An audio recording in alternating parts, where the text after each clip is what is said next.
Emma Woodhouse किस्मत की धनी थी। खूबसूरत और उसके आकर्षण का जादू सब पर चलता था। वो तेज दिमाग और समझदार थी। पैसे की कोई कमी नहीं थी, आराम और सुरक्षा हमेशा मौजूद।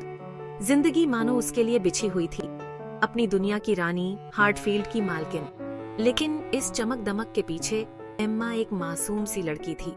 उसे दुनिया की चाल समझ नहीं आती थी, लोगों के दिलों की बात समझ नहीं आती थी। मिस टेलर, एम्मा की गवर्नेस, हमेशा उसके साथ थीं। एक दोस्त और सलाहकार, मिस टेलर हमेशा उसका साथ देती थी। मिस्टर वेस्टन से उनकी शादी ने एम्मा की जिंदगी में एक खालीपन ला दिया। अकेलापन आने लगा, एक कमी सी महसूस होने लगी। एम्मा, जो हमेशा सबके ध्यान का केंद्र बनी रहती थी, इस बदलाव से जूझ रही थी। मिस्टर वुडहाउस, एम्मा के पिता, एक रूटीन वाले इंसान थे। उनकी चिंताएं और बीमार रहने की आदत एम्मा को अक्सर परेशान करती थी। इन सब के बावजूद एम्मा अपने पिता से बहुत प्यार करती थी। अपनी बहन इसाबेला के साथ उसका रिश्ता प्यार भरा था, लेकिन दूर का था। इसाबेला लंदन में अपने परिवार के साथ खुश थी।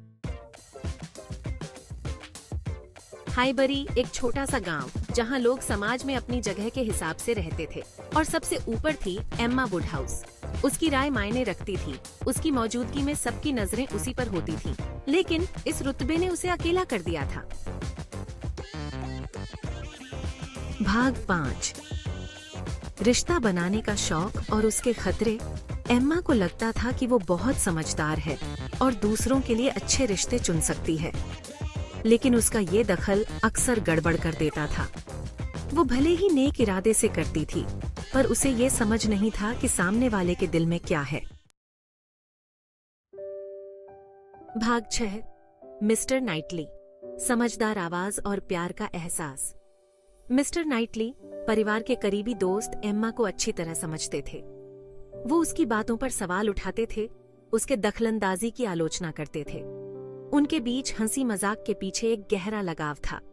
मिस्टर नाइटली को एम्मा की अच्छाई दिखाई देती थी। भाग 7। एम्मा का बदलाव, गलतियों से सीख। कई गलत फहमियों और रिश्तों में उलझनों के बाद एम्मा को अपनी कमियां दिखने लगीं। उसे एहसास हुआ कि उसने अपने कामों से लोगों को कितना दुख पहुंचाया है। मिस्टर नाइटली की सीख बहुत काम आई। एम्मा ने खुद को जानने की कोशिश शुरू कर दी और ये समझा कि अहंकार से बढ़कर हमदर्दी होती है। भाग 8।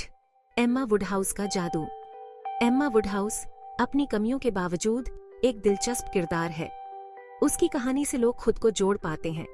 हम उसकी गलतियों, उसकी कमजोरियों में खुद को देखते हैं। एम्मा का बदलाव हमें याद दिलाता है कि बदलाव मुमकिन है, चाहे इंसान कितना भी आराम की जिंदगी जी रहा हो। भाग 9। आखिर में, खामियों वाली लेकिन प्यारी हीरोइन। एम्मा वुडहाउस, प्यारी लेकिन खामियों वाली हीरोइन, हमें जिंदगी के कुछ सबक देती है।